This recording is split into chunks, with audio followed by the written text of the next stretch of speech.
Assalamualaikum warahmatullahi wabarakatuh. Salam sejahtera bagi kita semua.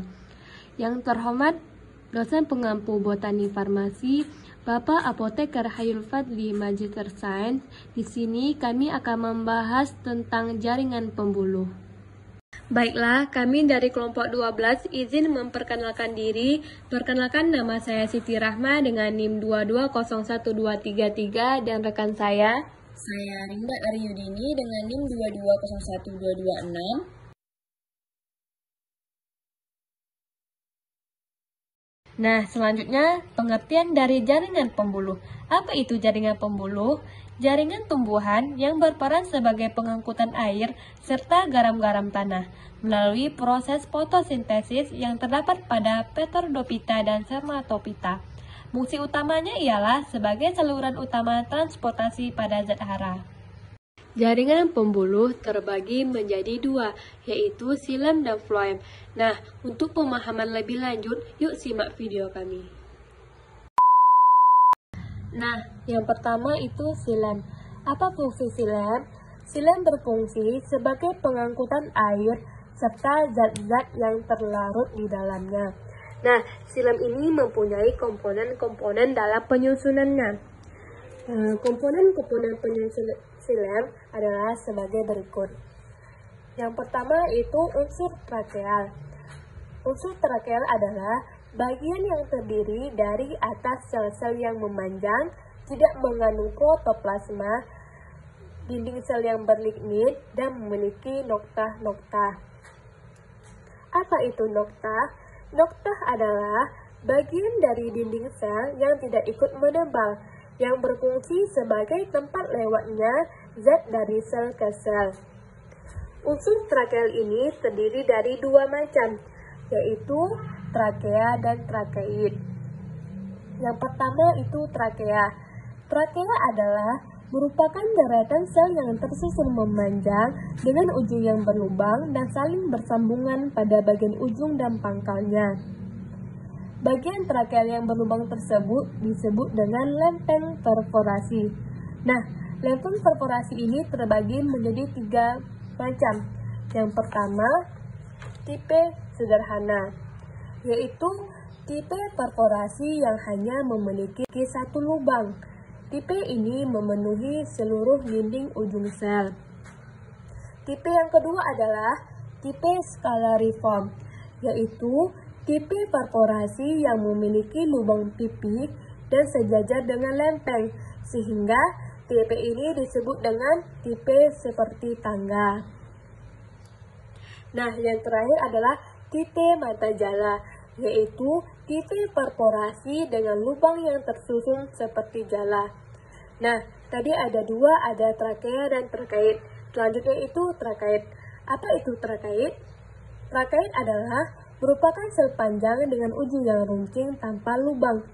Pengangkutan pada trakeit dilakukan melalui nokta-nokta pada dinding selnya. Selanjutnya, komponen penyusun xilem adalah yaitu serat xilem. Serat xilem merupakan sel panjang dengan dinding sekunder yang mengandung lignin. Ada dua macam serat xilem, yaitu serat trakeit dan serat vibriform. Nah, selanjutnya komponen terakhir dalam penyusunan xilem adalah yaitu parenkim xilem, yang merupakan komponen xilem yang tersusun dari sel-sel yang masih hidup yang berfungsi sebagai tempat cadangan makanan yang ditemukan pada xilem primer maupun xilem sekunder. Selanjutnya floem. Jika tadi xilem merupakan transfer air yang bergerak dari tanah ke tanaman, yang untuk floem ini ia merupakan jaringan pengangkut yang berfungsi mengangkut dan mendistribusikan zat makanan hasil fotosintesis dari daun ke seluruh tubuh tumbuhan. Nah, komponen dari floem ini terdiri atas sel pembuluh tapis atau unsur tapis, kemudian ada sel pengiring ataupun sel tetangga, selanjutnya ada parenkim floem, dan yang terakhir itu ada serat floem, di mana unsur tapis ini merupakan komponen yang tersusun atas sel-sel hidup yang memiliki dinding tipis, berbentuk panjang dan membentuk struktur mirip seperti pembuluh. Nah, fungsi dari unsur tapis ini merupakan sebagai tempat transportasi hasil fotosintesis.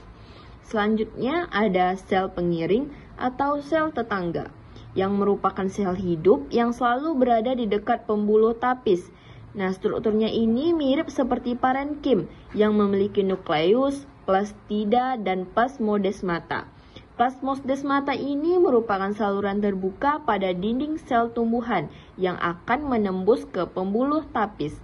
Fungsi dari sel pengiring ini merupakan fungsi untuk memindahkan hasil fotosintesis masuk ataupun keluar dari pembuluh tapis. Perlu diingat bahwa setiap pembuluh tapis memiliki satu sel pengiring. Selanjutnya itu ada parenchyma phloem, di mana parenchyma phloem ini tersusun atas sel-sel yang masih hidup saat dewasa dan memiliki dinding sel yang tipis.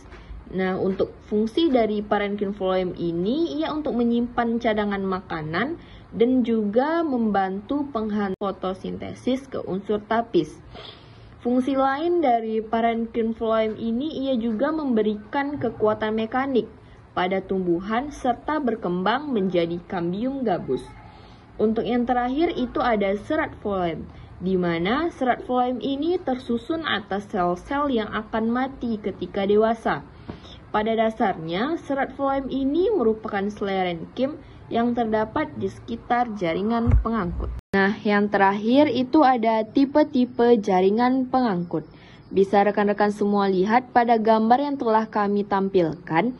Gambar A dan B itu merupakan tipe jaringan pengangkut kolateral terbuka, di mana kambiumnya itu terletak di antara xilem dan phloem. Biasanya kolateral terbuka ini terdapat pada tumbuhan biji terbuka atau gymnospermae dan tumbuhan dikotil. Selanjutnya gambar C dan D itu merupakan kolateral tertutup. Tentu saja kebalikan dari kolateral terbuka, di mana tidak memiliki kambium di antara xilem dan phloemnya. Biasanya terdapat pada tumbuhan monokotil. Nah, yang terakhir itu gambar E dan F.